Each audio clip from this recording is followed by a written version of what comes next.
ইতিহাস আমাদের শেখায় শত্রু সবসময় বাহিরে থাকে না, অনেক সময় শত্রু লুকিয়ে থাকে ভেতরেই।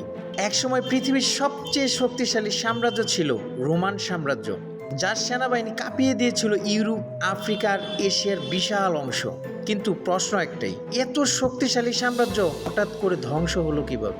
ইতিহাস বলে বর্বরতাদের আক্রমণ, কিন্তু সত্যটা এর চেয়েও অনেক গভীরে লুকানো। প্রথম রহস্য, ভেতরে দুর্নীতি ও ক্ষমতার লড়াই। রোমে একের পর এক সম্রাট হত্যা হচ্ছিল, নিজেরাই নিজেদের শত্রুতে পরিণত হয়েছিল।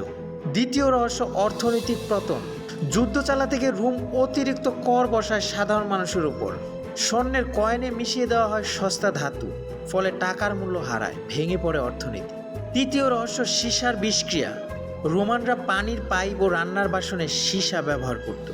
ইতিহাসবিদদের মতে এই সীসা ধীরে ধীরে সম্রাটদের মানসিক ভারসাম্য নষ্ট করে দেয়। চতুর্থ রহস্য, নৈতিক অবক্ষয়। বিলাসিতা, ভোগ আর ক্ষমতার অপব্যবহার রোমান সমাজকে ভেতর থেকে দুর্বল করে ফেলে। আর শেষ রহস্য, অতিরিক্ত বিস্তার। এত বড় সাম্রাজ্য শাসন করার মতো শক্তি আর রোমানের হাতে ছিল না। এসব অদৃশ্য কারণে একসময় লোহার মতো শক্ত রোমান সাম্রাজ্যকে বালির প্রাচীর বানিয়ে দেয়।